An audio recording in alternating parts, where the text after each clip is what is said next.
All right. Okay. Hello, hello, hello. I have a whole script prepared. This is going to be great. Hello, hello. Good afternoon and good morning if you're on the West Coast. My name is Monica Prince, and I am the managing editor of the Santa Fe Writers Project Quarterly, which is what this event is. This is my third year serving in this position, and I am so thrilled to welcome you all to the third installment of the quarterly reading series. This reading features contributors from our third special issue of 2021, Writers Living with Disabilities on Ownership. There's a little housekeeping. So we're running this through a normal Zoom meeting, which means we might get Zoom bombed, but never fear, I am on it. I've got this. If some of the settings on your screen suddenly disappear, that's because I'm trying to avoid something horrific happening to all of us, but don't worry, I've got this, it's under control. So please keep yourself muted during the duration of the reading, but feel free to turn on your cameras and it'll feel like we're almost all together, which we're not, but it's okay. And also feel free to use reaction features at the bottom of your screen, like so. Did I even click it? There we go, hold on, there we go. To like applaud and cheer, and to use the chat to tell us how amazing everybody is. At the end of the reading, we'll have a grand unmuting, as we call it, where we can all applaud and toast our readers. So each reader will read for about 3 minutes, and our final reader, special guest Liz Prato, will read for about 5. We're so happy to finally have live closed captioning for this event. They're about 75 to 80% accurate. So if you don't want to see subtitles or you can't see them right now, at the bottom of your screen, you should see a little button that says CC, closed captions. There's a little caret next to it. Click that and it'll say show subtitles or hide subtitles, and that should help you be able to see it. It also has the, what's it called? Subtitle settings if you want to make them bigger or you want to make them smaller. So for added accessibility, the writers will drop a Google Drive link into the chat so you can follow along with their reading if the captions are a little off, which they might be. So special thanks to our founder and editor-in-chief, Andrew Gifford, whose royalties have been donated to pay all the writers in this issue, and to the incredible social media and marketing team led by Lindsay Stenico, I got it, and Wendy Fox for handling all the promotion for this issue. So if you've seen pieces of the latest issue quoted all over social media from SFWP, thank the wonderful and fabulous Lindsay. So please visit the SFWP website to read the full issue. I'll drop the link in the chat, and tip our readers or patronize our entire catalog. We have, what, 28 books? 28 books, good Lord. There's so many, and they're everything. We have poetry, we have prose, we have graphic/comics, and we have memoirs and science fiction, all kinds of stuff. So feel free to buy a book and support us that way. So if you have any issues, technical issues throughout this reading, just feel free to message me directly through the chat. I'm going to offer a blatant content warning for all of our readers so that they don't have to do it themselves, which is that some of these readings may contain strong language, sexual content, activating material, references to violence or discrimination and harm. So please take care of yourselves accordingly. So let's get this started. I'm going to read a brief excerpt from the issue's introduction, and then we're going to begin. So, I have never considered myself disabled.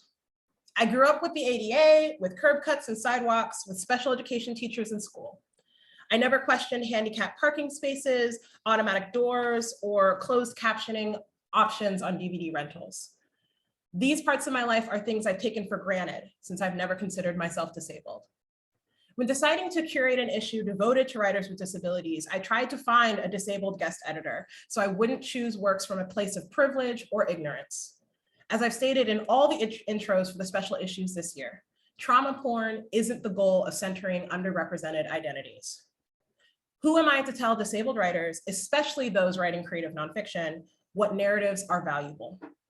Unfortunately, I failed to find a guest editor, but editing this issue shifted my understanding of myself. I exclusively chose ownership as a theme for this issue because I wanted writers to discuss the ways that owning anything impacts one's daily existence. The prose, poetry, and graphics in this issue navigate that concept strongly. Some pieces talk directly about disability. like owning the word cripple, redefining what it means to be broken, and examining the history of disabled people. But others focus more on what it means to have something no one can take away. I'm not inspired by the pieces in this issue, though the pieces are inspiring. I'm heartened and grateful for them. I read the work here and empathize, yes, but I also sigh in relief. It's not that the fight for equity and access is over. It's not that one issue focusing on disabled writers cures bias and violence against the whole population. I'm relieved because universal design helps everyone. By removing the barrier of submission fees for all our writers, the disabled writers who might be working with limited income submitted in droves. And by droves, I mean 212 submissions. By emphasizing the inclusion of perceived or hidden disabilities, writers who often feel excluded from submission spaces felt confident sending work to us. By asking for every kind of work, fiction, nonfiction, poetry, graphic work, plays, even the most niche writers had a chance at publication. Ownership isn't just about colonization, property, or control of oneself. It's also about responsibility, accountability, and restructuring. I said earlier that I've never considered myself disabled. What I mean is I never considered myself disabled until now. When I plan my semesters around my disability, I inadvertently support my students by demonstrating how I take care of myself. When I edited this issue from that perspective, I stopped seeing disabled writers as a category outside of my identity. If anything, curating this issue made me call PTSD mine, call it my disability, call this community of writers home. I hope you engage with these pieces to laugh, to cry, and to reimagine. Then vote out anyone who doesn't support disability rights and fight for us, because we aren't going anywhere. I hope you will all enjoy this fabulous reading. I am super pumped. Our first reader of the day is Rhonda Zimlich. Whoop, whoop, whoop, whoop. Hold on, I'm gonna read your fabulous intro, Rhonda. Let's do this. Rhonda Zimlich teaches writing at American University in Washington, D.C. Her writing has appeared in Brevity, Past 10, American Writers Review, and she received the 2020 Literary Award in Nonfiction from Dogwood and the 2021 Fiction Award from Please See Me. Her writing focuses on grief, intergenerational trauma, and sometimes ghosts. Please help me welcome the stunning Rhonda Zimlich. Thank you so much, Monica. What an amazing introduction. And that excerpt that you read was emotional for me and beautiful. I really appreciate that. I have put a link to the excerpt I'm going to read in the chat. This is not from the piece that Santa Fe Writers Project published, although I am honored to have that piece in the journal. But when I saw the theme of ownership, I couldn't not read an excerpt from my Dogwood journal nonfiction piece, which is about being a very young person smoking cigarettes. And I'm going to read that excerpt for you now. Again, the journal is Dogwood, and the name of the piece is The Ritual of Smoking. By the time I turned 12 years old, I was a pack-a-day smoker. I used my lunch money to buy them from the vending machine at the car dealership on my way to school. When the car salesman shooed me off, I resorted to other methods. Sometimes I forged a note for the gas station attendant, some scrap of paper written on behalf of my mom asking if they would please sell me a pack of Marlboros for her because she couldn't get out of the house. I spent a few years lifting cartons from unsuspecting shops, but eventually the man at the corner liquor store came to know me and sold to me without lifting an eyebrow. By then I had my own brand, Marlboro 100s Gold Box. I used to smoke reds, but 100s were easier to pinch out and save for later, like Angela Doss's mom returning to the ashtray for longer butts. From early on, I loved the ownership of cigarettes. The pack belonged to me alone, each cylinder a small escape from the life I shared with too many siblings. I relished opening a new pack, the joy of pulling the golden string along the cellophane, tearing the plastic wrap with such precision. The foil fold which contained the cigarettes, gift wrap for the prize within, snapped away with a quick tug. The foil popped out as clean as a perforated coupon from the Sunday paper insert. The top, the top of a hard pack flipped open to reveal 20 cigarettes packed in 3 neat rows, 6, 7, 6. I'd always flip the one in the center, the lucky cigarette, ever the last smoked. Each perfect roll of tobacco came wrapped in pristine white paper, its name imprinted upon it, marble, with the serifs precise and tiny. And each perfect object belonged to me. Unlike the bedroom I split with my sister, the hand-me-down clothes I wore, the one bathroom at home shared by 7 people. Often I ran my fingers along the cotton circles of their ends. A new pack held such potential. Where would I be when I smoked the first one, or the 5th, or the last, the lucky cigarette? I anticipated the story each would come to tell, sharing a smoke with Brian Lehman behind the playground structure at the park, stubbing one out just before going into the theater to watch Real Genius starring Val Kilmer, sneaking into the girls' bathroom at school, the exhilaration of almost getting caught, the sad disappointment of actually getting caught, the deeper disappointment that the consequences for getting caught could not curb my want for more. But the experience of each cigarette reaffirmed my independence. Cigarettes gave me agency. Thank you. Oh, amazing, Rhonda. Thank you so much for sharing that with us. That was stunning. That was so stunning. Thank you so much. Ah, fabulous. All right, team, we're gonna keep chugging along. Keep chugging along. I'm looking for you, Cavar. There you are.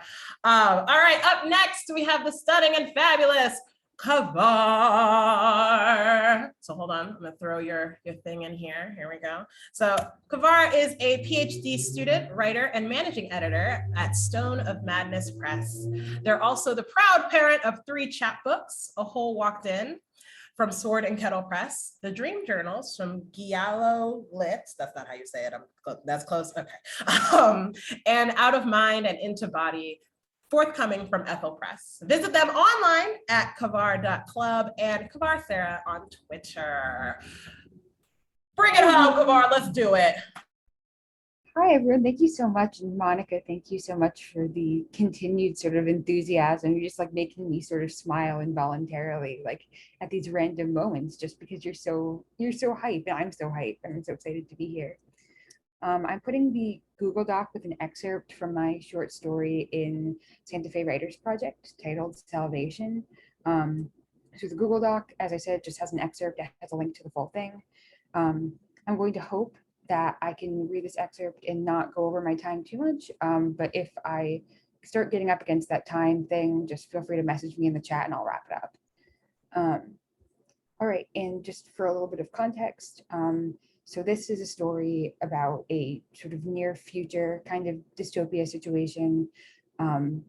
Basically, trans people, or in the story, they're known as cross-sexers, are given a modicum of freedom and rights, but confined to a very small gated community under the guise of keeping them safe. And as a sort of punishment or consequence for trans people attempting to give birth to biological children, the fertility drugs that allow them to do so end up producing fairly quote unquote severe disability in their offspring. And this is about a trans father trying to grapple with that reality and with the state's attempts to institutionalize his disabled son. Okay, so start. They've been preparing us, Lee said, several minutes into their walk home. The market had grown louder. Patrick dodged several shoppers to retrieve his fruits. Dad, they've been preparing us, Lee said more loudly. Patrick silently dropped several coins into the fruit seller's hand. Finally, he turned to Lee. Preparing you. Lee looked down, paused mid-stride. He kicked a rock with his foot. Patrick gritted his teeth, pulling Lee gently to the next booth. Grabbing a loaf of preserved bread, a vacuum-sealed jar of peanut butter mixed with synthberry jam, a mixture of roughly 1/3 strawberry, 1/3 blueberry, 1/6 cranberry, and 1/6 unknown natural berry flavors. For when I go away, for good, Lee said. And I hate that bread. You're not going away. Eat this bread and fruit alone then. Lee gestured toward his right arm, roughly half the length and width of the left. His right sleeve was tied with a piece of twine at the small jut of an elbow where the arm ended.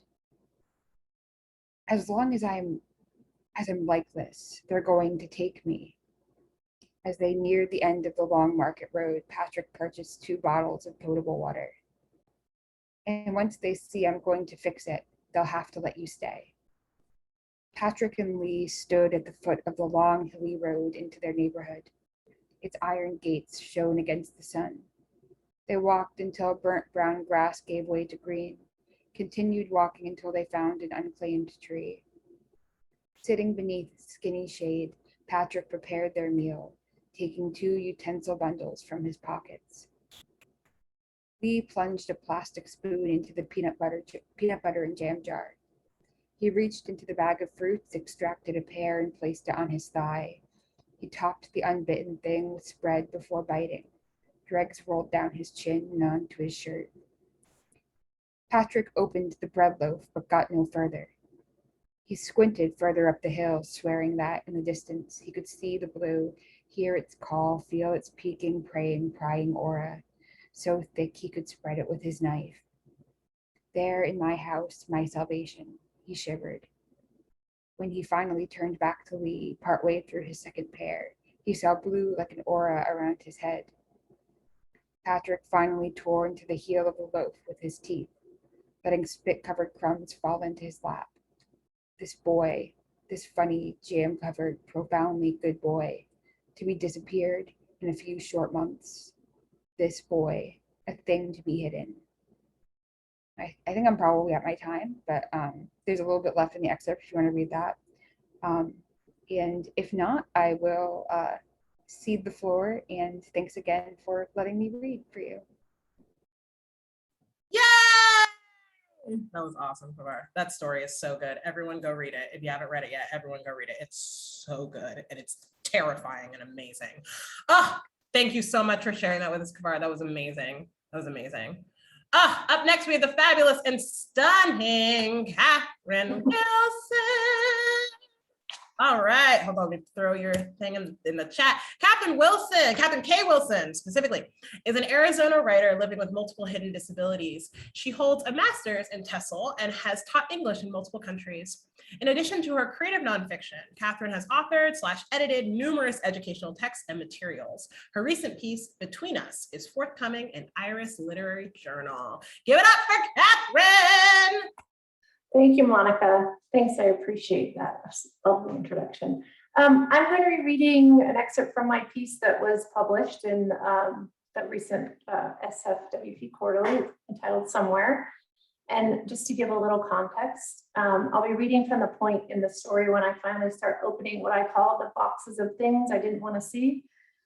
In them, I had come across the disclaimer deed that my ex-husband had signed in the waning days of our marriage to renounce any claim to the house I was buying at the time, which I refer to as the little place deeded in just my name. And I put the link, yes, it's in there, okay. In the first box, I came across another paper from the same county office that had issued the disclaimer deed. It read, Dissolution of Marriage. The paper listed the date of separation as exactly on our 5th anniversary. The story that had started in a historic church, white bows gracing the end of each pinewood pew, a Juliet cap veil embellished with tiny seed pearls, carefully tied bouquets of daisies, a string ensemble playing the song Somewhere from West Side Story, hope buoyant in the air, had ended in a nondescript courtroom. The wooden benches in the courtroom were glossy from years of wear. They were long, like the church pews had been, but hewn from much darker wood, walnut perhaps. No adornment graced them, and only disillusionment and sorrow pressed down on us heavily in the air. His familiar signature is on that paper. My familiar tears came when I saw it. When things had ended between us, dissolved, I'd wanted to go. He'd wanted to stay. So I went and he stayed in the little place deeded in just my name. But in less than a year, my phone rang one day as I was just sitting down to lunch, sporting a new haircut, trying on a new life in a chic cafe half a world away. I'm going home, he'd said. I knew enough to know that home wasn't that little place deeded in my name. Home for him was in a far-off town, in a different land, in an impeccably clean house, with a bedroom holding a wood-framed twin bed neatly made, a window that overlooked a crab apple tree that burst with red and green in summer, and a small bulletin board above a desk that once displayed a photo of us, our faces flushed with youth and hope. The pinhole where our photo had once hung was still visible if you looked closely enough. After his call, an airplane whisked me back to the town with the little place deeded solely in my name. All of his things were already gone. He seemed to own fewer possessions on the last day I saw him than on the first day I'd met him. They consisted of just a few clothes, his books, white cotton t-shirts, Levi 501s, Stephen King novels, some poetry, and the plaid navy and white comforter set that had been on his futon in the apartment he lived in near the college when we'd first met, the day his sky blue eyes lit up upon reading mine for the very first time. I hadn't noticed that slowly over the years he'd owned less and less. Slowly he had been shedding rather than accumulating. The dissolution of marriage decree had awarded him all of his personal possessions and had awarded me all of the household furnishings. He was gone, and so was everything he owned, but somehow the house wasn't empty. Somehow that made it seem even emptier. Thanks. Oh, I love that piece so much. Oh, well done. Thank you, Catherine. That was amazing. Oh, that piece makes me so sad. Made me want to watch West Side Story. Love it. Love it. Stunning. Ah, so fabulous. Okay. All right.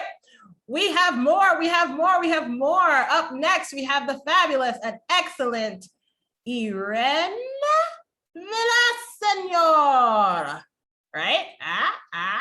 Was that right? Yes. Okay. Awesome. Okay. Let me throw in your fabulous bio. Ah, my hair. You look great. You look great. Thank you.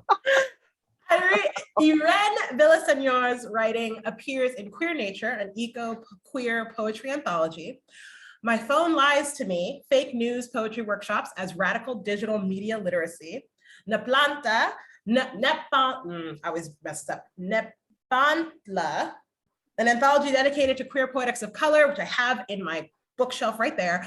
Tayo Literary Magazine, and the Yellow Medicine Review, a journal of Indigenous literature, art, and thought. I am so excited for whatever you're about to read, Irene. Let's do this. I'm going to throw your Google into the chat and let's go. Thank you, Monica. Thank you, everybody. I'm really honored to be included in this issue, and I've been a big fan of Santa Fe's Writers Project for a long time. Thank you. I remember like one of my favorite authors judged one of the competitions, Gish Jen.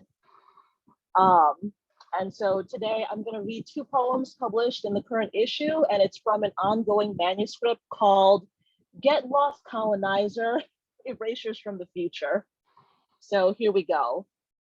The first poem is called 1492. By force, they took all, a race of people very poor in everything. I did not see good countenances, coarse, white, round. They neither carry nor know anything. They cut themselves through ignorance. They are all made of wounds. I asked what it was to understand the intention of seizing prisoners, servants. They had no religion. Your Highnesses, I saw on this island the Admiral. And that's an erasure, as you can see at the bottom, from Christopher Columbus's account of the natives, a story, you know, of his first encounters that I joyfully erased so another narrative could come through. The second poem is called To the People of New Holland, 1770. We Europeans live disturbed by the inequality of condition, therefore covet magnificent houses, household stuff, and clothing left carelessly upon the beach and in the woods. In short, we set no value upon anything, nor would ever part with anything. My opinions have no superfluities. My opinions are without a doubt among the lowest of mankind. Women are often mercilessly ill-treated by their lords and masters. Occupied by families who consider everything as their own, war exists. Treachery, which is unsurpassed, is simply a form of independence which resents any land, wild animals, and rights generally. Nevertheless, the savage side of this disposition is not astonishing. Those who equally consider they have a right are rapidly disappearing. And so that's an erasure of some words by Captain Cook, just to like really refine and highlight sharply what he was about. So thank you, that's it for today. I love those erasures. They're so good. Everyone go look at it on check it on the Google Doc, but also look at it on Santa Fe Heritage Project, because you can kind of see the ghost of the original pieces. It's fabulous. I love it. Oh, well done. Thank you so much, Irene. I appreciate that so much. I love that piece. Oh, okay. Up next, moving right along, we have the incredible Rachel Spencer.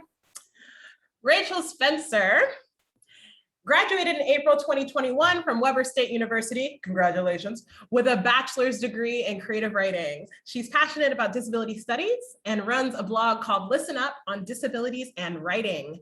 In her spare time, she enjoys sewing, working out, and reading. Don't we all? Give it up for the stunning and fabulous Rachel Spencer. Thank you for that introduction. And thank you all for being here. I am very excited to be reading the end of my nonfiction story, Can You Hear Us Now?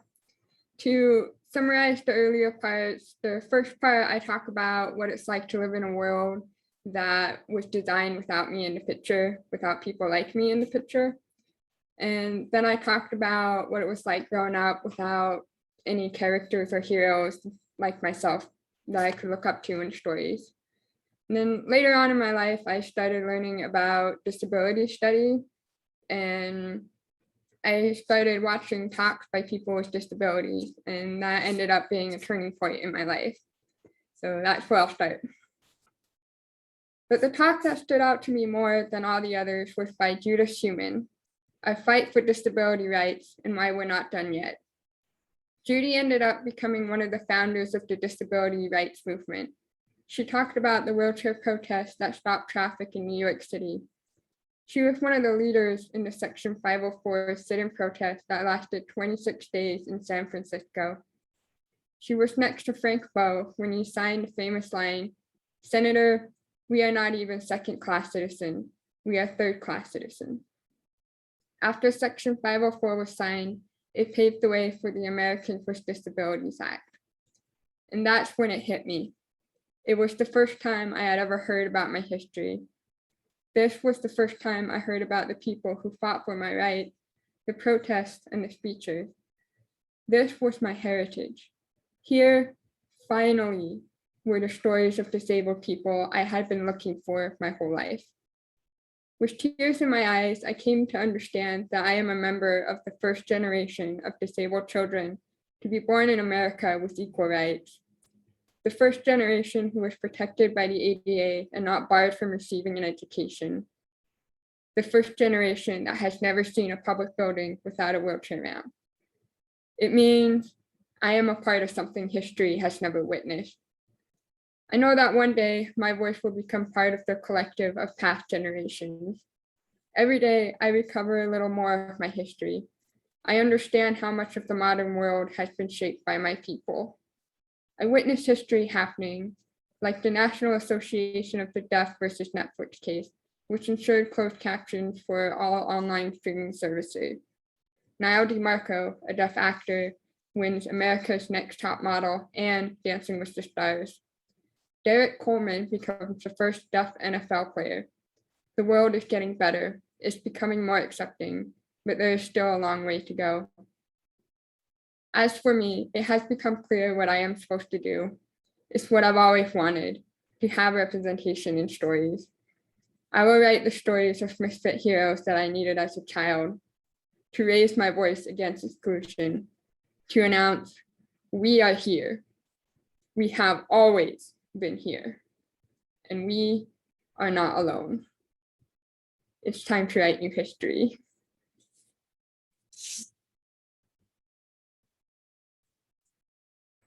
Thank you, Rachel. Oh, I love that piece so much. Oh, thank you so much for sharing that with us. That was stunning, so stunning.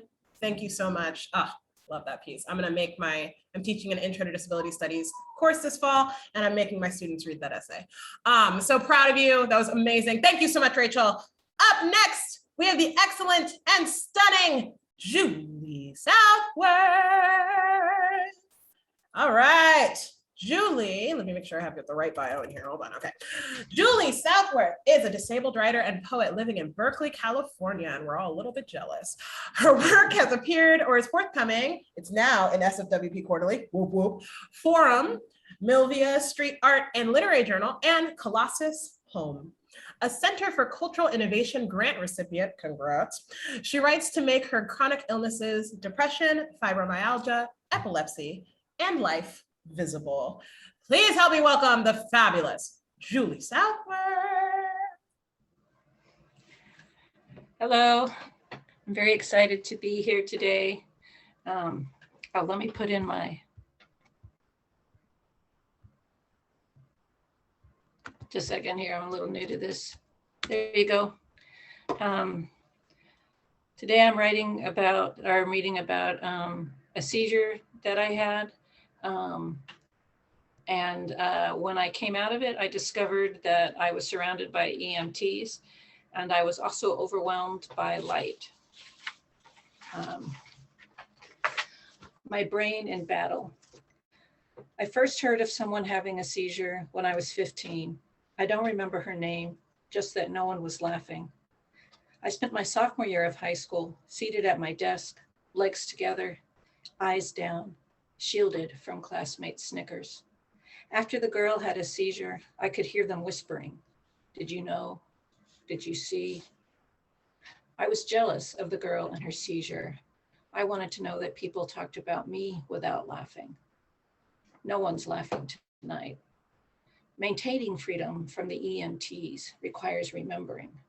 Rows of desks bolted onto plastic chairs surround me. I'm at school. Losing freedom starts in an ambulance, continues in a hospital with its pupil-pounding fluorescent lights. I tell the EMTs, it's just a seizure. I've had them before. I know what to do, or I try to. Something between the words and my intention strangles the sounds. I lunge forward, pull in my abdomen, heave one word out, seizure.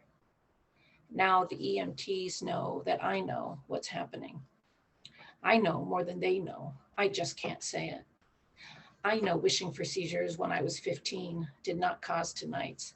Epilepsy does not swell up inside you if you close your eyes and dream. I knew that when seizures tore me from my sleep 2 years after that high school girl had hers. I'll know that when an epileptologist 35 years later points at the culprit on my MRI, a gray matter heterotopia, a lump of neurons pushed out of place in utero. Heterotopias, not teen loneliness, birthed my epilepsy. Tonight, I miss loneliness. Maintaining freedom from the EMTs also requires a third party, someone who will convince them I'll be safe, someone who will take me home, away from the light. I don't remember how, but I must have barked out something about Brian, my partner and emergency contact, because now I see an EMT with his hands wrapped around my phone, tapping it with both thumbs.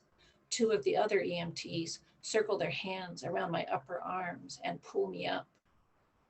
Hallelujah, I hope. The EMTs steer me out the classroom door, through an atrium lined with students basking in more light.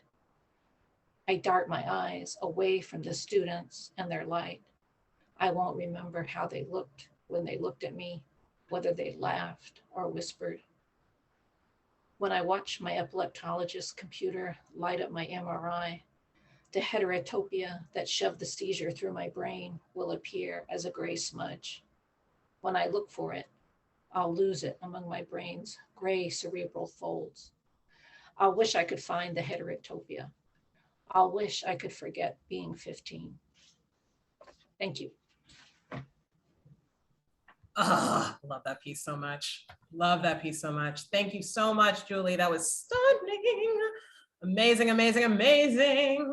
All right, we are not done, team. There's just so much more. There's so much more. There's not so much more. There's like a couple more. But we're still exciting and we're living our best life. This is so wonderful. And oh, that was so good. This was such a great reading. I'm so lucky to be able to do this. Ah, this is great. Okay, up next, we have the incredible Coyote Shook.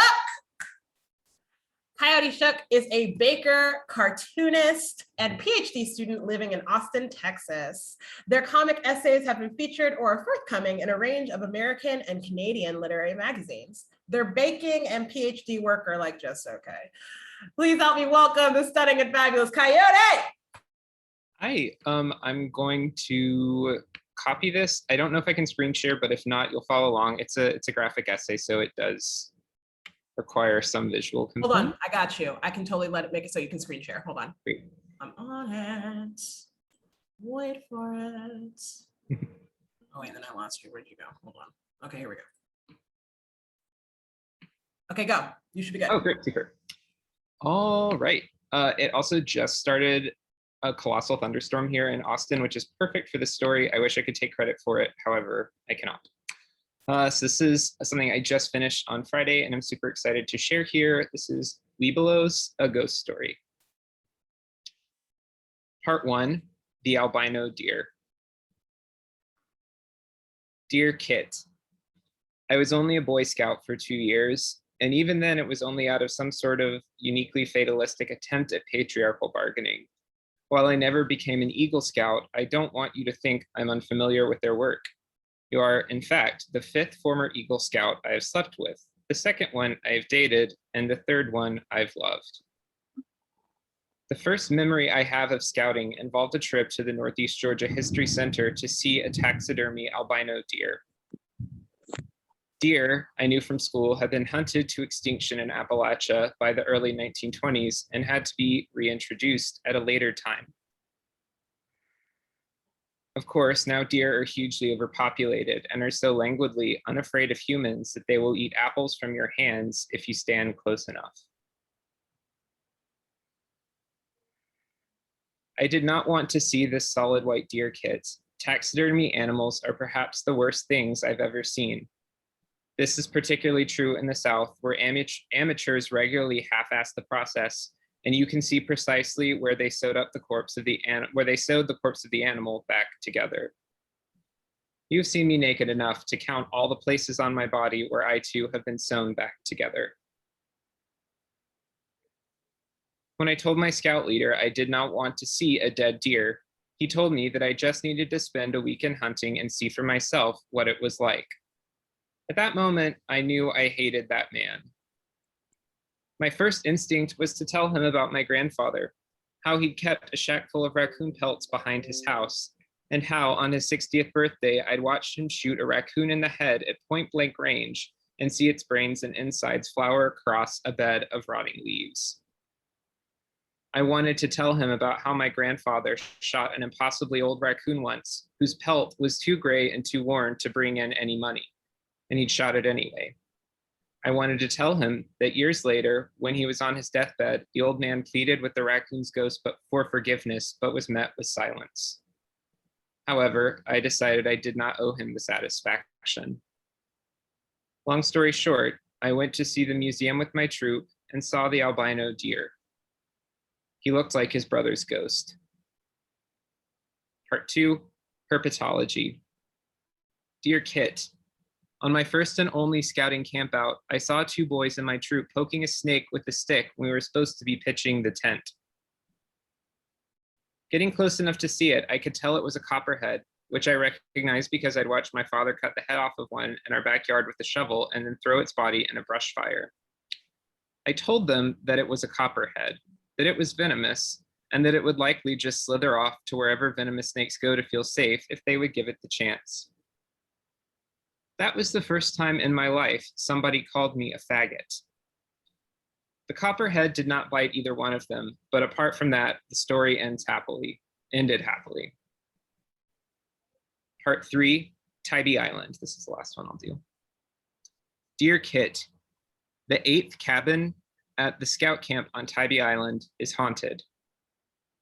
The sources of the ghosts are varied and depend greatly on the emotional maturity of the person telling the story. In one version, 2 escaped convicts were buried alive in the cement beneath it. In another, a scout hanged himself for reasons that would only make sense later.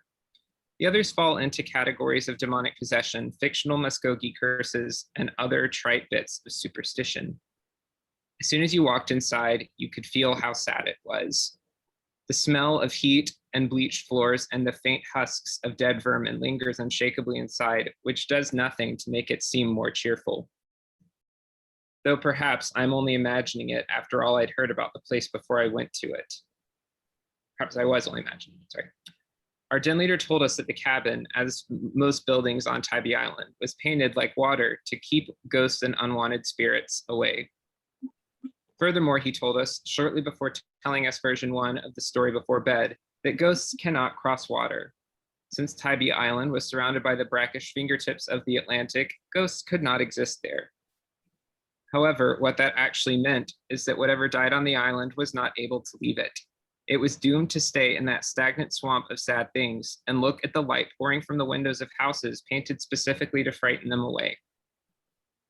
I assume I was not the only one who had this thought, because I woke up at 3:15 to another scout holding my hand from the bunk next to mine for dear life. We would never speak of it again. By morning, we would both treat it like the shadow of some hazy landscape and a dream you do not remember especially well. However, I still think about how cold and small his hand felt in mine. Kit, do you remember that week I spent in the hospital when I was 29 with internal bleeding? I had to have 5 transfusions and 2 bleeding ulcers burned shut in my guts. There too, I woke up at 3:15. I had told you to leave, to spend the night in your own bed, but you hadn't done what I said. You were asleep, but your hand was in mine, and it too felt cold and small in my hand that stayed tied to the hospital bed so I could not rip out my ventilator tube. But how on earth could I remember that? I did not know you when I was 29, and when I woke up, the room was empty, except for the sound of my own heart beating back to me in electric fractals. And in the haunted cabin, we slept in bunk beds. No one could have reached my hand even if he'd tried. Kit, Kit, Kit, whose small cold hand was I holding? Thanks. Whoa, creepy and wonderful. Creepy and wonderful. Oh, that was excellent. Thank you so much, Katie. That was amazing. That was amazing. All right, we're just gonna keep pushing along. I love all the different types of stuff we've got going here. This is so great. All right, up next we have the excellent Casey Sabine. All right, Casey is a multiply disabled queer trans writer who explores the world we live within, there we go, through the lens of those we do not. They use science fiction, fantasy, and sometimes a blend of the two to explore the unique love, happiness, and grief they experience through their marginalized identities. Give it up for Casey Sabine. Hello, hello. Give me one moment that should be the link to the Google Doc. Hello, everyone. I'm going to be reading a poem of mine that was published in issue 26 of the SFWP Quarterly. This poem is one of those poems that just sort of fell out of me. I got into an argument with somebody about disability representation in science fiction, where they said, quote, every person with a different ability would simply fix themselves if they could, so of course there is no disability representation, end quote. And it pissed me off so much I wrote a poem. This poem is called The Last Goddamn Cripple. I walk down the cobbled streets, cane thud thud thudding with every other step. It's a beautiful thing, ebony wood, with a handle carved from marble. Heavy. grounding, thudding. It's gorgeous, so when they stare, I can tell myself it's in awe, not confusion or disgust. It's heavy, so I can tell myself that it doubles as a weapon. If they ask me about the surgery, I can take out their knees. But still, my cane catches a stone wrong, slips out from under me, knees buckling with sudden weight, ankle twisting, and my hip makes its sickening pop. But I manage not to scrape anything up, and for just a moment, while I'm splayed prone on the road, I wonder, why haven't I had that surgery? It's more of a transplant, which I suppose is a surgery of sorts, of the consciousness into a brand new body. A fixed body, a right body, a body as it should be, not like this broken, ruined, fragile thing. But why would this body, the one I was born in, the one I grew up in, not be a body as it should be? If this was not mine, was not made for me, then why is it here in the first place? Why am I here in the first place? And as I lift my body back off the stones, hoisting my aching self upright, people staring again and whispering again, I think that the surgery is more than just a transplant. It would cut away a piece of me, a part of my life, my history, my identity, and my cane, my beautiful, lovely, hand-carved ebony and marble cane. And for what? Your comfort? If I'm the last goddamn cripple alive, that's fine. But I'll never have that fucking surgery. Thank you. I love that poem. Oh, thank you for reading it. I'm so glad you read that. I was worried you weren't going to read that one, so I'm so glad you read that. That was amazing. Thank you so much, Casey. That was spectacular. Okay, we're going to keep going with the epicness. Oh, I just passed you. Okay, up next, we have the fabulous and incredible Tristan Poppish. Where are you at? There you are, Tristan. Hold on. Let me make sure I can put you in the thing. There we go. There's Tristan. Okay. They have thrown in, yeah, she threw the thing into the chat, so we've got that. But obviously, here is her bio. So, Tristan Popish writes poetry and personal essays. Her work appears or is forthcoming in Open Minds Quarterly and Santa Fe Writers Project Quarterly. She's currently finishing her first book of poetry, The Blue Desolation, a great title. Bring it up, give all the love to fabulous Tristan. Thank you, Monica. I love your enthusiasm for everyone and everything. It's so infectious. And thank you to everybody who's reading today. It's been really great to hear all your words. So I'm going to read something that was not published in the quarterly, but I thought fit the theme of ownership. So, bioluminescence. Another winter in Seattle, and the Emerald City has slipped beneath the sound, settling like a shipwreck to the bottom of an ocean of gray. Each day I drift down watery streets with other sinking shells, my skin forgetting the feel of sunlight's fingertips. I wish that I could leap above the waves, jump with the joyous rebellion of an orca breaching, breaking her bonds, if only for one sunlit moment. Instead, I dive deeper, sink so far there's only the dark, where life, to survive, has learned to burn with its own light. I begin wearing neon pink tennis shoes with glowing green laces, a reminder that other hues exist outside this monochrome. Fluorescent feet, my best attempt at bioluminescence. Thank you.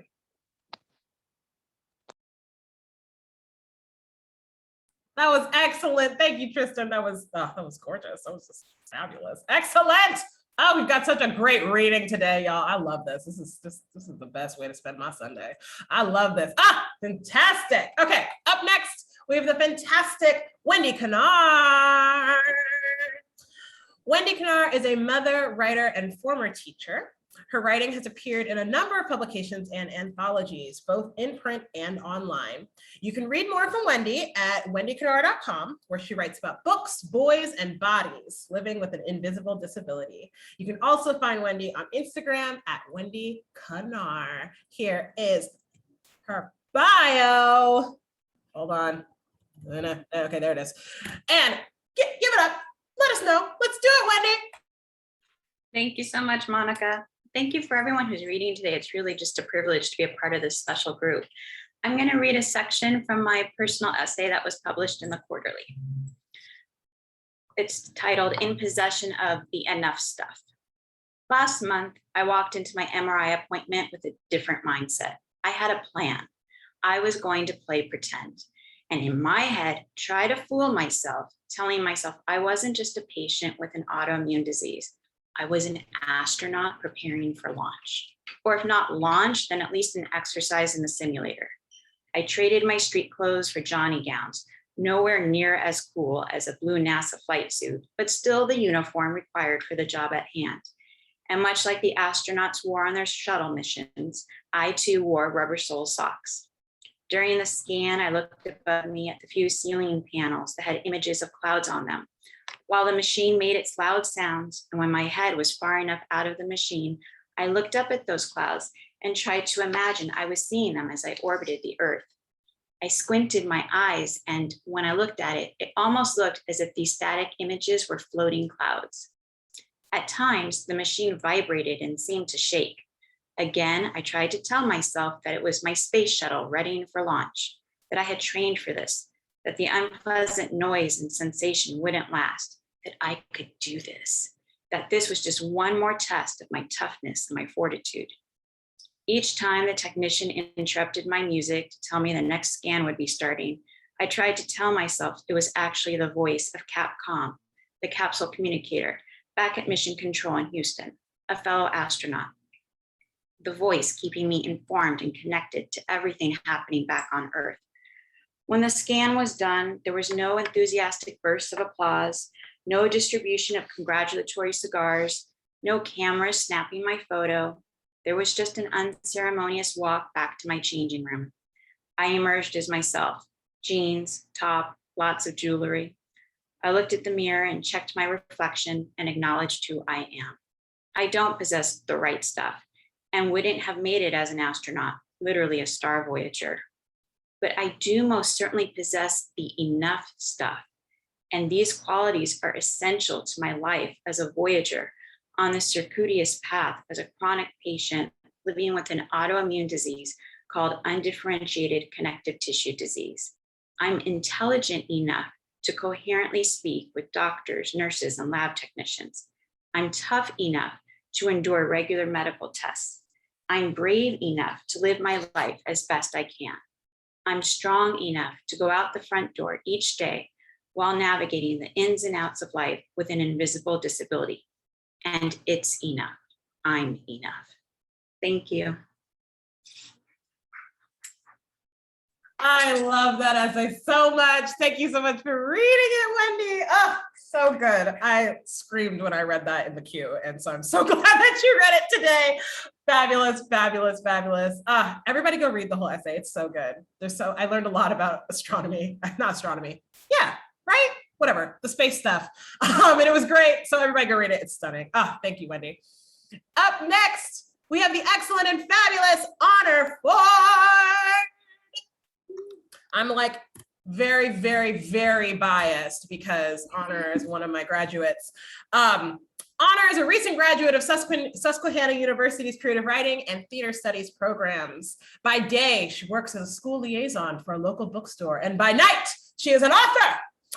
Previous work of hers can be found in Honey and Lime and SFWP Quarterly. If you love the piece that Honor reads today, you will also love her, what's it called? An annotated bibliography of queer love. Is that what it's called? Disabled Love. Yeah. Queer Disabled Love, which was in issue 20. I don't remember. It was published in June of last year. Issue 21 I think, crap, I can't even remember. Issue 22, issue 22 of the quarterly. It's stunning and adorable and very sweet, and there's Hamilton lyrics, and it's great. Anyway, give it up for Honor. Thanks, guys. Thank you, Monica. So I'm going to be reading from Sacrifices and Staircases, which was published in the quarterly. Sacrifices and Staircases came out of a year of loss and grief, holidays apart from my family, curiosity, and anxiety about what the future would hold. It is a tribute to the old house where my family vacations in Maine, and though we didn't go back last summer, this piece allowed me to connect with that place and with my family, in spite of all we'd gone through. Thank you for listening. Reese started working longer hours at the vet, both because they usually got busier in the spring and summer, and because we were trying to conceive through IVF, and we needed all the help we could get, especially after a failed 4th attempt. I tried not to let it weigh on me, tried not to feel like it was me and my body failing me and Reese and the lives of our future children, tried to remember that the doctor said it was normal, that sometimes it took a few tries. I didn't really share the extent to which it bothered me with Reese, not yet. I wasn't ready to put the words out there. So instead, after each negative pregnancy test, I smiled and shrugged and said, "Someday," when she pulled me into a hug. But when she started joining us on walks and watching me attentively and glancing at me over her books and our dinners when she thought I wasn't looking, I found myself scrubbing last night's dishes at 3 o'clock in the morning, letting my hands get soapy and pruny and focusing on the way I stacked the dishes on the drying rack rather than how my hands shook as I did it. We didn't usually leave the dishes overnight. We'd actually made a promise to each other before we moved in together that even if we couldn't cook together or eat together, we'd always do the dishes together. One of us washing and the other drying and tucking away. But Reese had worked late and I had fallen asleep at 8, tucked under a blanket on the sofa with a mind-numbing show on the TV. "Hey." I turned from where I'd been aggressively scrubbing a pot to face Reese, who was standing in the door with her arms crossed, still in her work clothes.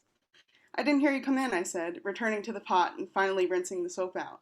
I stacked it on the drying rack and reached in the sink for another soaking plate. "Just got here. I had so much paperwork. Too many parents give their kids animals as gifts. Someone adopted a cat a week ago and they're already giving it away." I continued to scrub, but behind me I heard her walk further into the kitchen, cross to the fridge, then unscrew a bottle of wine, pulling a glass from the cabinet and filling it before replacing the bottle. "There's leftovers in the fridge. I didn't know if I should keep them warm or not." "Thanks." Reese came up behind me, putting a hand on my back. "You doing okay?" She kissed my temple, my cheek, my neck. "I'm fine, I just didn't sleep well. Haven't really slept. I was on the sofa." I couldn't bring myself to look at her, but I knew she was giving me a disapproving look. "You'd sleep more soundly in bed, don't you think?" It was a gentle nag, a kind one even, but I shrugged her off anyway, putting the dishes away as an excuse to make some distance between us. She followed me, reaching for the plate in my hand as I strained to reach the shelf. "Let me help with that." As she took it from me, I dropped it, and it wobbled in her hands, in the air, before falling to the floor and shattering. Immediately, I moved to pick up the pieces, even while Reese was kneeling down in front of me saying, Hey, no, let me get that." I didn't realize the tears were falling until they'd already started and then I couldn't stop them. I stopped, dropping the pieces of broken plate back on the floor and falling back against my heels, covering my face with my hands. "Baby," Reese said, putting her arms around me and pulling me in close. After a few heaving sobs, I tried to explain, but I didn't have to. She carted her fingers through my hair, repeating, "I know, baby, I know." Thank you. Why did you pick the saddest part of the whole story? I wanted to do the dog, but I got advice otherwise. Okay, you know what? Fair enough. This is our acquisitions editor, Nicole Schmidt, coming in to say hello. Sorry, I'm popping in weirdly, but I wanted to say I got here 4.5 minutes ago, right on time to hear you read. And also, I was one of Otter's TAs at Susquehanna, so this is a real nice full circle moment that I'm very happy I made it for. I just got out of work, so I smell like a kitchen, and Monica wants me to move away. I do. But, yeah. Hi, Honor. Thank you all so much. Thank you, Honor. That was stunning. Okay, it's fine that you didn't read about the dog. Everybody go read the story so you can read about the dog, which is like the best part. It's like the best part. Okay. All right, up next. Last, but certainly not least, our closing reader of this stunning event is the incredible and forthcoming author, Liz Burato. Woo, woo, woo, woo, woo, woo. Liz, where you at? There you are. Pulling it together here. Stunning. All right.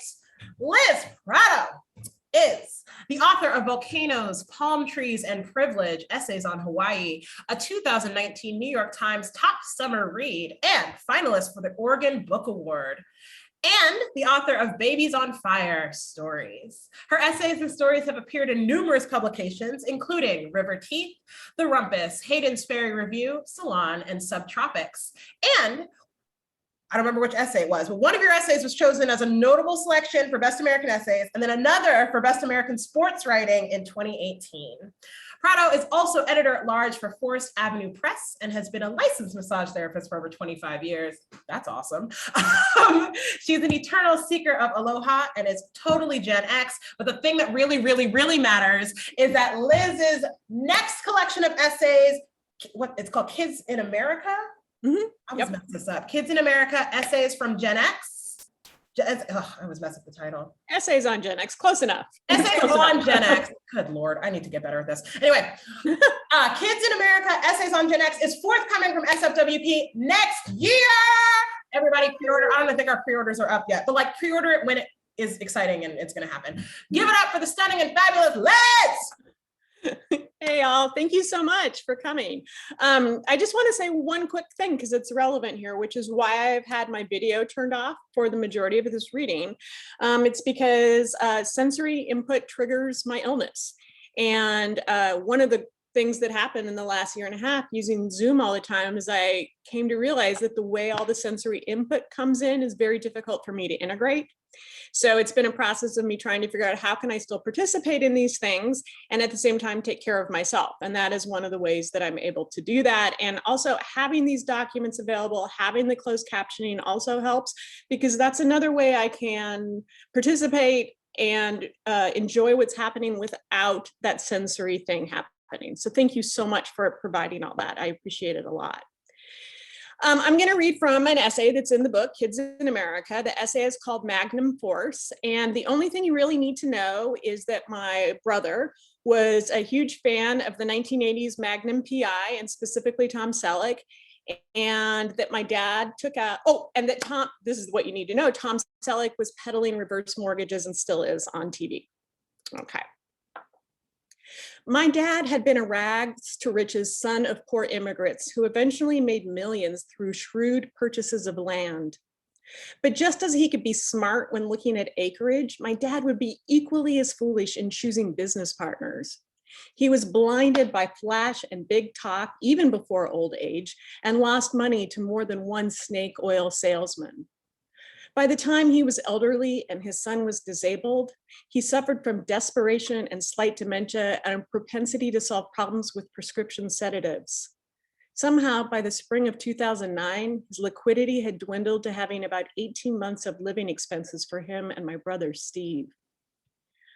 I don't know how the reverse mortgage idea came to him because I didn't know about the reverse mortgage until it was too late to ask. But here's what I do know.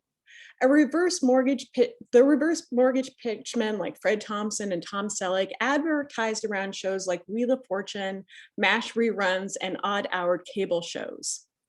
Back in the 2000s, brokers also placed hangers on doorknobs and sent out junk mail. The envelopes would say in big lettering that inside was a notice of government benefits, which was totally not true. And the flyers promised seniors a risk-free, tax-free way to access the equity in their home so they could stay in it for as long as they wanted, which is also not true. All you had to do was call this 1-800 number now. It's easy to imagine my desperate dad seeing one of these TV ads, finding one of these flyers on his door, opening a piece of mail and saying, yes, this is what will save me and my son. So he spoke to a broker at Reverse Mortgage Solutions who promised him a lump sum of $485,000. My dad died 14 months after taking out the reverse mortgage. Steve, my brother, was so physically and emotionally disabled, so constantly lost in an opiate haze, I had to make and pay for all the funeral arrangements myself. I also had to figure out what to do about this damn reverse mortgage that's due as soon as the borrower dies. We didn't just owe the principal amount, but also an additional $45,000 in interest and processing fees, bringing the grand total to $530,000. Small problem. My dad died with a lot of debt and very little cash. The lump sum he'd received from Reverse Mortgage Solutions was nowhere to be found, and there wasn't even a breadcrumb of a trail as to where it had gone. We were extra screwed because Steve lived in the house with 24/7 caregivers. There was no money to move him to an assisted care facility, and plus he wanted to stay in our childhood home. In the months after our dad died, Steve continually pledged, "I'm going to find a way to save the house." We took out 2 180-day extensions on the loan, but I knew there was no way to pay it off. Over $500,000 wasn't suddenly going to drop out of the sky. Our childhood house would be repossessed by the bank. So the question became, where would Steve go? Steve went the only path he could have gone, given the circumstances of his life. He died in his sleep 15 months after our dad died. The house had officially gone into foreclosure 3 months earlier, but no move had been made to repossess it yet. It would happen soon. I had to quickly clean out a 4,000 square foot home that had been occupied by 2 small-time hoarders for 45 years before the bank locked and boarded it up, also taking possession of all my family artifacts. My mantra for every object in every room was keep, throw away, give away, shred. One of the rooms I cleaned out was Steve's childhood bedroom, forever frozen in time. The mustard yellow bedspread, a closet full of plastic army men and matchbook cars, bookshelves lined with gold and silver toned trophies, and a Detroit Tigers baseball cap.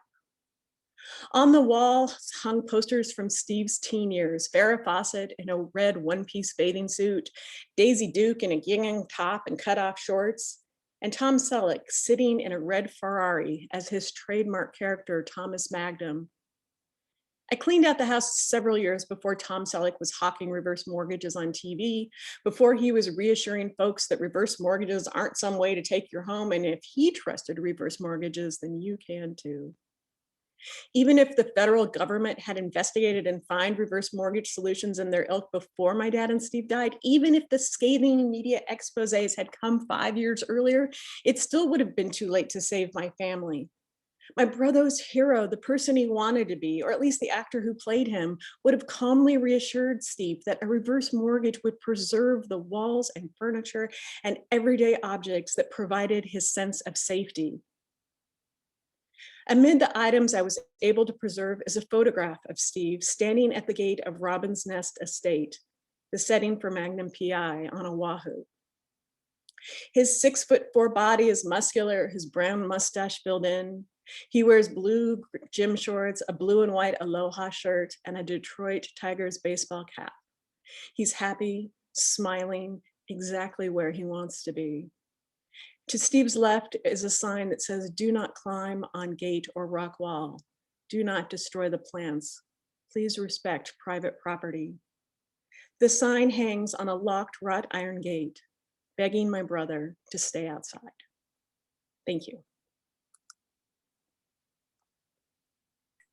Whoa, that was amazing. Okay, I wasn't even ready for any of that. That was so good. Okay. I was feeling myself over here.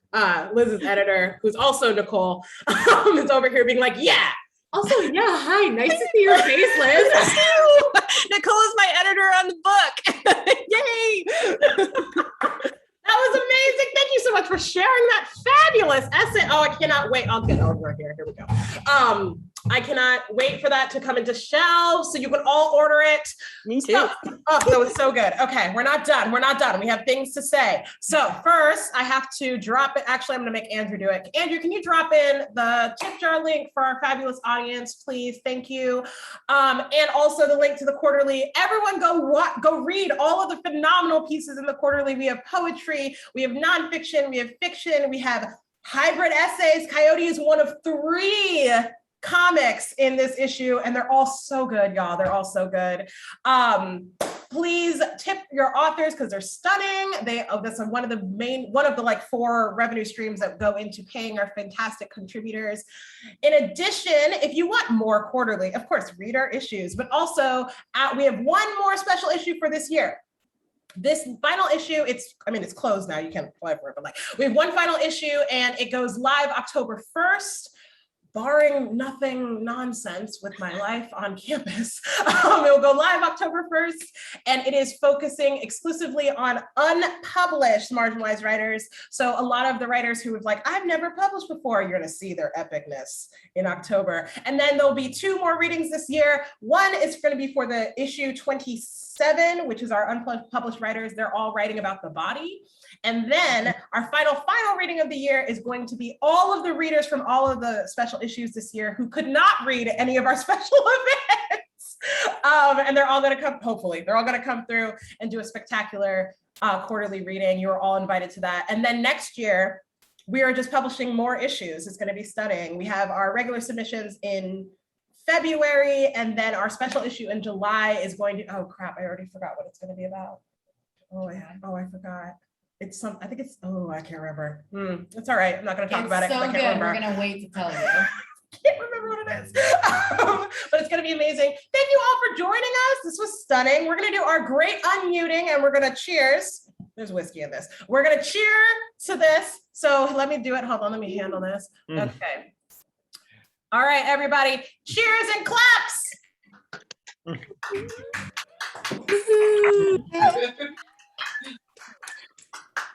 Thank you all for joining us. This was stunning and fantastic. You're all amazing. That was so good. I'm going to stop our recording.